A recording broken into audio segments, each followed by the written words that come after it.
from Blackpool, South Africa. And I'm here in Johannesburg with the management team of Caledonia Mining, which released its results for the first quarter of 2015 this morning. Steve Curtis, Caledonia's chief executive. For people who don't know about Caledonia Mining, can you give us just a brief summary of the company? Sure, Gabriella, thank you. Caledonia, the company, is listed on the TSX and is also AIM listed in London, and we are traded on the OTCQX in the United States.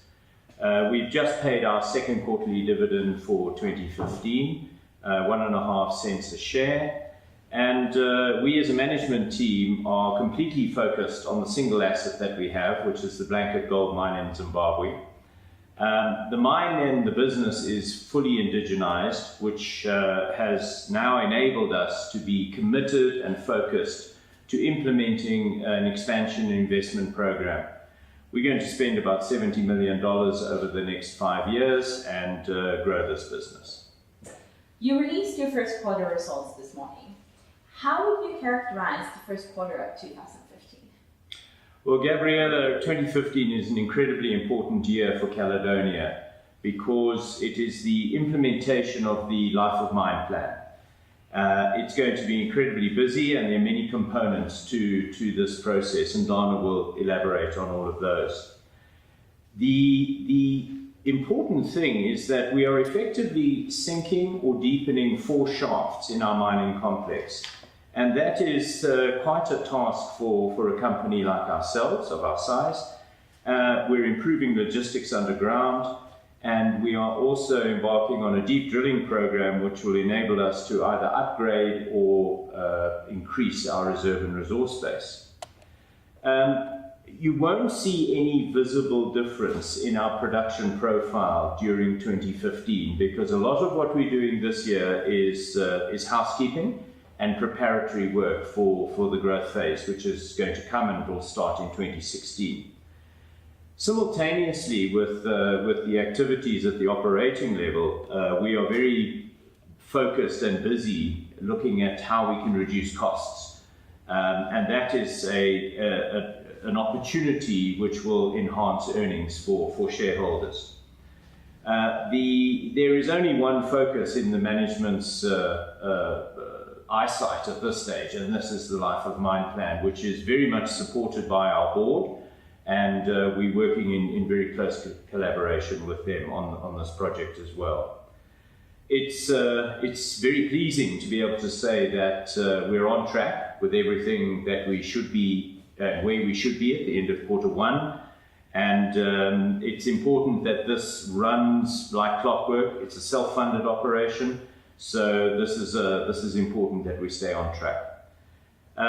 Mark will explain the financial results for the quarter, and he'll also give some guidance as to how this will roll out for 2015. And then Dana will give you the detail around the various components of the project. Well, thank you, Steve. And I now want to turn to Mark Learmonth, CFO of Caledonia, to talk about Caledonia's financial performance for the first quarter of 2015. Mark, what do the numbers look like in quarter 1? Well, overall, quarter 1 was a solid quarter, given where we are with our current level of production and at the current gold price. So revenues were adversely affected by marginally lower production and lower gold work in progress and the lower gold price. But in US dollar terms, we've kept control of our operating costs, and we're beginning to see the early benefits of some of the measures that we're taking to reduce costs. As we've also guided, the group tax bill is coming down, both from an accounting perspective and in terms of the cash that we pay out. So overall, revenues were approximately $1 million lower in quarter 1 of 2015 than they were in quarter 1 of 2014, and this pretty much flowed all the way down through the profit and loss account. So the net profit attributable to Caledonia shareholders was about $800,000 less this quarter than it was in the comparable quarter. How did the lower gold price affect you in quarter 1?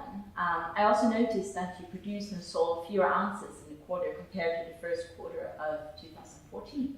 Yeah, Gabrielle, you're right. Production and sales were both lower than in the comparative quarter. But it's important to note, I think that Steve's made this point already, that the gold production in quarter 1 of 2015 was pretty much exactly what we'd expected. So it wasn't a disappointing outturn for us.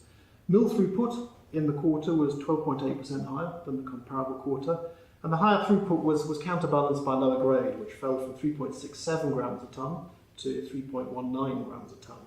And the lower grade again was as expected, and actually the grade we achieved from the mining areas was slightly ahead of our expectations. We achieved more on-reef development in the quarter than we'd expected, and this brought the overall grade down a little bit below what we'd expected, but it's important to note that the accelerated development should put us in a better position towards the end of the year to increase tonnes. So completion of the tramming loop in the middle of the year will mean that we're able to move more underground, and I think Dana can talk about this in a bit more detail. The reduction in gold recoveries from 93.6% to 92.7% was largely due to the lower head grade, but it was also due in part to a breakdown of the PSA plant, which supplies oxygen to the CIL plant. The PSA plant is very old and may be difficult to repair, so we're investigating the economics of replacing the existing plant with a new one, which is more reliable. We produced 9,960 ounces in the quarter. That's 3% lower than the first quarter of 2014. And as I said, this level of production was almost exactly what we'd expected. Although production was only 3% lower, sales in the quarter were 12% lower than in quarter one of 2014, and that was mainly due to the lower level of work in progress brought forward at the beginning of the quarter. At the end of December each year, Blanket Mine typically holds gold in process, which it can't smelt and deliver over the Christmas and New Year holidays. This work in progress is sold early in the following January, and it just happened that the amount of work in progress which Blanket sold in quarter one of 2015 was over 1,000 ounces less than in the first quarter of 2014. Using a constant gold price, this accounted for approximately $1.6 million of lower turnover, whereas the revenue effect of lower production was only $400,000. And the lower gold price? Yeah, the average realised gold price in the first quarter of 2015 was exactly $1,200 an ounce, compared to $1,268 an ounce in the comparable quarter. So that lower gold price cost us a further $800,000 in lost revenue. So what is the outlook for gold production for the rest of 2015? Well, I think Dana will probably talk about this in a bit more detail later, but at the moment production is adversely affected by lower grades and our inability to increase production volumes. And this is exactly what we planned for the quarter, but both of those factors will be addressed as we implement the revised plan. So first of all, underground logistics will be improved to allow us to move more material when the tramming loop is finished in the middle of the year. And secondly, as we access deeper resources, the grade will tend to go up. So over the next 2, 3, 4 years, we do expect the grade to recover to approximately 4 grams a tonne from where we are at the moment. We remain comfortable with our guidance for 2015, which is approximately 42,000 ounces. And that means that does imply that we expect production in the remaining quarters of 2015 to be slightly higher than they were in the first quarter. And turning the topic to production costs, the overall cost of production increased from 8.8 million Canadian dollars to 9.5 million Canadian dollars. That looks like a big increase. Are you controlling your costs? Well, you're right, Gabrielle. In Canadian dollar terms, production costs did go up by about 8%. But in US dollar terms, production costs actually fell by 3 to 4%. So just case in point, we brought down the cost per tonne mined by over 14% in US dollar terms, from 86 US dollars a tonne to 73 US dollars a tonne. Looking at costs on a per ounce basis, the on-mine cost increased from 633 US dollars per ounce in quarter one of 2014 to 670 US dollars an ounce in the first quarter of 2015. On an all-in sustaining basis, the cost per ounce increased from 910 US dollars per ounce to 959 US dollars per ounce in the first quarter. The falling cost per tonne and a modest increase in the cost per ounce reflects the effect of the lower grades. That means that you're spending less money to move each tonne of ore, but that tonne of ore contains less gold. As we expect the average grade to improve somewhat in future years, I'd expect that situation to reverse. It's also worth noting that approximately 60% of Blanket's production costs are fixed, and nearly all of our corporate G&A is fixed, and it's the corporate G&A that goes into the all-in sustaining cost. So that means that as we increase production from 2016 onwards, we do expect the cost per ounce to start to fall quite significantly. But even before we see the effect of rising production on cutting our costs, we can already see that Blanket is reducing its input cost. For example, we've reduced the amount of cyanide and explosives that we use, and we're seeing in a production in the cost per kilo of some of the inputs, particularly cyanide. So you already mentioned the general and the administrative costs, but let's talk a little bit more about that in detail. G&A increased from about 1.8 million Canadian dollars in Q1 of 2014 to just over 2 million Canadian dollars in the quarter to the end of March 2015. Why did it go up, and what are you doing to bring these costs down? Look, again, this is as much about the devaluation of the Canadian dollar than it is actually about the underlying rate of increase of our costs. In US dollar terms, the overall G&A fell by about 3%. And we saw cost reductions in many areas, including the contract fee that was paid for the services of the previous chief executive. We saw lower legal and professional consulting fees. And reductions in those areas was offset to some extent by higher wages and salaries in the first quarter. But it's worth noting the wages bill in quarter one of 2015 does include some non-recurring items. And also it's worth noting the quarter one 2015 wages bill covers 13 people in Johannesburg in the first quarter, whereas it only covered 10 people in the comparative quarter of 2014. We felt it necessary to increase the headcount in Johannesburg so that we can more properly implement the revised investment plan of Blanket. And Caledonia's Johannesburg office provides the Blanket mine in Zimbabwe with a high degree of technical input into the design and project management for expansion projects of Blanket. And also our procurement people are very busy sourcing the critical items and equipment that are needed to make sure the expansion happens on time. For example, in the quarter just finished, we sourced and purchased 2 new winders for the new central shaft. We secured those winders second hand here in South Africa and got them at a much lower price and much more quickly than we would have done if we'd have had to get them made from new. But you're right, G&A is higher than we'd like, and we've already set in train several initiatives which I expect will result in further cost reductions by the end of the year. So we're closing the office in Lusaka, Zambia, because we're no longer doing any exploration work in Zambia. There will be costs associated with that, which will flow through in the second quarter, this quarter we're in now. But by the time we've been through that, that will save us about $1 million a year on an annualised basis.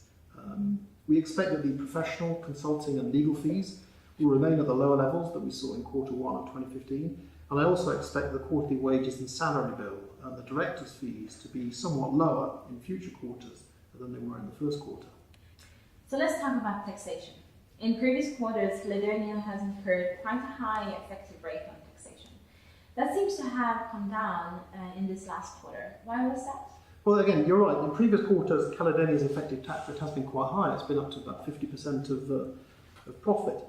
The actual tax burden in Zimbabwe is relatively modest. The Zimbabwean income tax rate is 25%, which is comparable with other jurisdictions. But we also incur additional taxes, such as withholding tax on the movement of money out of Zimbabwe to the UK and to South Africa. We also incur income tax in South Africa and in the UK. In 2015 and also 2016, I expect the cash tax burden to be much lower than in previous years due to the high level of investment of Blanket, which will shield Zimbabwe profits from tax. Also, as we're moving less money out of Zimbabwe, there'll be less withholding tax leakage and less UK income tax payable. There will continue to be a high deferred tax charge, but that isn't a cash tax, and we reverse that out from the calculation of adjusted earnings per share. The effective income tax rate for the first quarter was only about 1%. So before we move on to talk about cash flow and balance sheet, what about the earnings per share for the quarter? We show earnings per share on an IFRS basis and also on an adjusted basis. We believe the adjusted basis is a more accurate representation of the underlying commercial business than IFRS. And so, for example, the adjusted earnings take out foreign exchange profits, and they also take out things such as the Zambian costs, which aren't going to continue and don't reflect the underlying business. And we take out deferred tax, which is a non-cash item. And as you can see, on an adjusted basis, earnings for the quarter were 4 cents. That's higher than the 2 previous quarters, and it's comparable with the first 2 quarters of 2014, when production levels and the gold price were both stronger than they were in the first quarter of this year. For the year, I expect to see earnings per share of approximately 20 Canadian cents. That's a significant increase on 2014, which was about 9 cents on the IFRS basis and 12 cents on an adjusted basis. So clearly, to some extent, the actual outcome for 2015 will depend on the gold price and the Canadian US dollar exchange rate, neither of which we control. But at this stage, we're confident that as gold production increases slightly in the future quarters, and as we expect to see progressive reductions in G&A, we should expect to see higher earnings in the remaining quarters of 2015, which makes us confident we can achieve our 20-cent guidance. Now, looking at the cash flow, you're still generating cash from operations, but the rate of capital investment has increased significantly. Is this what you expected? Yes, our cash generation in the first quarter was actually slightly better than we'd expected, and that was due to a slowish start in spending money in the first quarter of the year, and our working capital was also slightly better than we'd expected. But as we progress through the year, we do expect the rate of capital investment will increase. So for the whole of 2015, Blanket will be spending $16 million US dollars. That's 20 million Canadian. So we do expect the quarterly spending rate to increase from the level we saw in the first quarter. Looking at the balance sheet, the obvious thing that stands out is the cash, which still sits about $26 million. What are your plans for the cash? Well, you're right. The balance sheet has been pretty stable, as you'd expect from a mature business such as Blanket in Caledonia. Fixed assets increased quite significantly in Canadian dollar terms, partly due to the increased rate of investment at Blanket, but mainly due to the devaluation of the Canadian dollar, which increased the carrying value of assets that are denominated in US dollars. Cash at the end of quarter one was slightly down, but still at a very, very robust level of approximately 26 million Canadian dollars. For the time being, we intend to maintain a relatively high cash position to provide us with a cushion in case there's any adverse and unexpected movements, particularly in the gold price and production. We're keenly aware that if, for example, we needed to raise cash, especially if that need arose from a markedly lower gold price, we'd struggle to find it in the market. By the time Blanket's increased its production to, say, 65 to 70,000 ounces of gold per annum, its costs fall dramatically, and at that point, Blanket should be able to operate profitably, even if the gold price is significantly lower than at present. But until we get to that point, Blanket needs to retain the financial capacity to provide financial support to Blanket if needed. As we progress through 2016 and we see the first increases in production, I expect that our level of confidence will increase, and eventually we may be able to consider using some of that cash to fund things like perhaps higher dividends and or share repurchases. But also don't forget that Blanket's got plenty of additional internal investment opportunities. We've got 18 satellite properties. We're only looking at the first 2 of those at the moment, so really we're only scratching the surface. So what about Caledonia's dividend? Is it secure? I think the first thing to understand is that we are an equity investment, we're not a bond, and so we can't guarantee the dividend, and investors must understand that. Having said that, we do recognise the importance of the dividend to shareholders, and we understand the fact that we pay a dividend goes some way towards addressing investor concerns about as a smallish single shaft operation in a relatively high risk jurisdiction. And having embarked on a dividend policy, I think the board would be very cautious indeed about changing that for the worse. But I think people need to look at the cost of the dividend in terms of our overall cash resources. The dividend costs us about $3 million a year. We've got $26 million of cash on hand. And even if we expect that cash position to fall somewhat in 2015, stabilise in 2016 and start to grow in 2017, it still means we've got plenty of financial capacity to maintain the dividend. One very important point to note is that just because Blanket, the Zimbabwean operation, has suspended its dividend doesn't mean that Caledonia will do likewise. Blanket suspended its dividend for 2015 so that it can reinvest all of the cash that it generates into growing the business. Caledonia still receives a monthly management fee from Blanket, and as I've explained, Caledonia still retains sufficient cash on hand to fund its own dividend payments. Thank you, Mark. And now let's turn to Dana Roots, COO of Caledonia, to talk about Caledonia's growth plans. Dana, can you just outline to us the main developments that are currently in progress? Gabriella, we have 3 main developments. The first one is the tramming loop. which is slightly ahead of schedule to be completed by the middle of this year. Then we have the number 6 winds, which is on schedule to start production build-up early 2016. And then we have the central shaft, our biggest complex that we're busy with, that commenced and at this stage is on schedule as well. Can you tell me about the tramming loop? How big will it be and what will be the effects on production once it's completed? Gabriela, the whole idea of the tramming loop is that we want to increase our logistics underground. Our infrastructure reaches maximum capacity on our two lower levels, on 750 level and 630 level, each producing about 300 tons a day.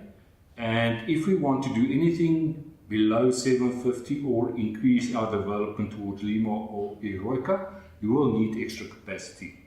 The tramming loop is 800 meters in length, and the size of that loop is 3 meters wide by 3 meters high, and it will be able to handle 800 tons a day, which is double which we can handle currently on our two levels. Our current levels are 2 by 2, so it's much bigger than our current levels. Then, as soon as the tramming loop is completed, we are going to increase our development into Lima and Eroica. That will create more stoping phases for us, especially by the end of this year. So we should start seeing some production increase from those areas in the fourth quarter. And can we talk about the number 6 bins? This has been in progress for a long time. Do you really expect to start production early next year? Gabriela, yes. I can say that the hole is almost complete. The shaft is 20 meters from completion. Then we will start the equipping of the shaft. So the shaft will be equipped by the middle of this year. Then we will start with commissioning it. That will sort out all the teething problems, and that will take us about a month. And then we will start developing towards the ore bodies, which are the 2 blanket ore bodies. And those ore bodies are about 250 meters away from the shaft. So getting to the ore bodies will take us about 4 months, and then we will start on-reef development within the ore bodies, and that will take us to the beginning of 2016, and then we will start our slow build-up over a 18-month period to full production of 500 tons a day. Are you making any progress on increasing the resources below 750 meters, particularly at the blanket ore body in the area that will be exploited by the number 6 winds? Gabriela, definitely. If you look at the meters we're achieving compared to last year, we doubled our meters. Last year we were using 1 diamond drill. Currently we've got 3 diamond drills operational, and we ordered another 2 machines. The necessity to know what's happening below 750 just increased tremendously with the central shaft that we're sinking. We were obliged to tell our shareholders and the investors what is happening down there, and therefore the increased focus. We also are busy preparing a quarterly update on those drill results, which will be released shortly, and then on a quarterly basis afterwards we will update the market on those results. And what about the central shaft, which seems to be the centerpiece of the investment plan of Blanket? What is the status of that? The central shaft commenced. Started off first of marking out the site in a thick bush, which was very exciting. Then we had to clear the bush, which is about 200 meters by 200 meter area. The shaft is against the slope of a hill, so we had to do some digging out and some land filling. That is also complete now. Then we started with the shaft collar, which is a hole 9 meters by 9 meters, 5 meters deep. That's been completed as well. And we are now commencing with the 6 diameter shaft. That, I can say we completed the first 2 rounds already. So the central shaft is well in progress. At this stage, I just want to mention that we changed the methodology we're going to use to sink the shaft. When the life of mine plan was announced, we said that we will do two shafts simultaneously, a sub-shaft from 750 down to 1,080 meters, and then a surface shaft down to 750 meters. The original idea was to complete the shaft as quick as possible.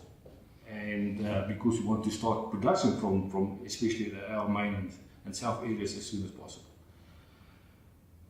Looking at the planning and scheduling everything out, we actually realized that we can do a lot of the work development of our main and south below 750 from 6 winds. The 6 winds will be completed as mentioned in the middle of the year, and then we will start developing towards our main and south ore bodies. That's about 600 meters to go. So we should be in position below our main and south by the middle of next year. We announced to the market that Central Shaft will be completed by the middle of 2017. So we will be in those ore bodies a year before the shaft will be completed. That will allow us to open those ore bodies and develop towards the shaft. So by the time the shaft will be finished, production can start immediately. In our life of mine plan, we also mentioned that production build-up from Central Shaft will start in the middle of 2018. And with that in mind, it took the urgency of Central Shaft getting access via 6 winds. Then if you look at also the original planning was that we would have 6 winds in place to be able to handle the extra tonnages from the subshaft. And also the risk of those tonnages to be handled affecting our production on those levels. So we had a relook at our process and said, because we can access from 6 winds, we don't need to do subshaft. The shaft will be in time if we do a 1 sink from surface. That will mean that it will delay the completion of the shaft by about 8 months. So we're looking at not the middle of 2017 anymore, but sort of the first quarter, end of first quarter 2018, starting with the production build-up as per plan in the middle of 2018. So which still allows a buffer of about 3 to 4 months that we will finish the central shaft ahead of when it's needed. And then also you will have a standalone operation which will have no influence on your production, and we can then, as already mentioned, focus on getting our development, on-reef development increased in Eroica and Lima, which will also help us with a bit of a buffer if we need it as far as production is concerned. Thank you, Ghana. That sounds very exciting. Finally, I want to turn back to Steve Curtis, Chief Executive of Caledonia. Steve, Mark has told us about the financials for the quarter and has given us some idea of their projections for the rest of the year. Dana has told us about the progress on the various projects that you're busy working with. What's your take on Caledonia's progress and outlook, and how are you finding the working environment in Zimbabwe?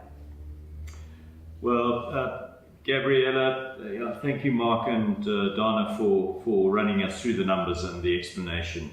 As you can see, there's a lot going on. We're very, very busy. Sinking or deepening 4 shafts, controlling costs, spending money. Critically important when you've got a self-funded project like this. But at the end of the day, that's normal mining. And we are now completely focused on a normal mining operation. The beauty of it all is that we're in an environment, Zimbabwe, where we can invest and we can be focused because we're indigenized. You've heard a lot about electricity issues. We don't have electricity issues. We are being supported by the government and the authorities, and we are encouraged to get on with this investment program. So it's a good place, in our opinion, to be at this point in time, because the returns on a project of this nature are enormous, and there is nowhere better for us to be investing at this point in time. Labour is fantastic in Zimbabwe, so if you pull all the bits and pieces together, it's a very good place for us to be, and we've got a great project to focus on. Although there's a lot of activity, I just want to reiterate what I said in the beginning, that this is a year of homework and getting a lot of the basics in place. We won't see a production uplift compared to 2014. We'll still be around about the 42 ounce level, but that's absolutely in terms of the plan. So it's what we expect and what we can handle from a financial perspective. Our cash position, the Caledonia cash position, I think as Mark explained, will come down from the current level of 26 million. And that will come down in a managed way as we continue to pay the dividend, and we don't receive dividend flows from Blanket, but again, it's all in part of the plan. So it's not, there's nothing untoward there that we need to worry about. In terms of news flow, because this is a relatively quiet year in terms of production increases, there will be news flow, and we trust that there will be positive news flow, because we will start releasing a lot of information around drill results, and that will send a tone about how that part of this program is developing. There will be news flow about the completion of Six Winds and about the tramming loop, as Donna has said, are all on track. So good news coming out of those two projects. We're also optimistic around being able to demonstrate a quarter-on-quarter earnings growth, because again, controlling costs, that will deliver down to the bottom line. We will also see a slight kick up in production growth towards the end of the year as we get more production days coming through the system. And we have finally the potential for positive news coming out of our satellite projects. We have got money allocated to them, which is inside of our 70 million budget. We've got no production attributed back to those projects in our projections, but we are confident that as we get deeper into those projects, we'll be in a position to come back to the market and say, money well spent, here's another uplift. Well, thank you very much, Steve, Mark, Donna. It's been a pleasure talking to you today. I'm looking forward to following you for the rest of the year. Thanks. Thank you.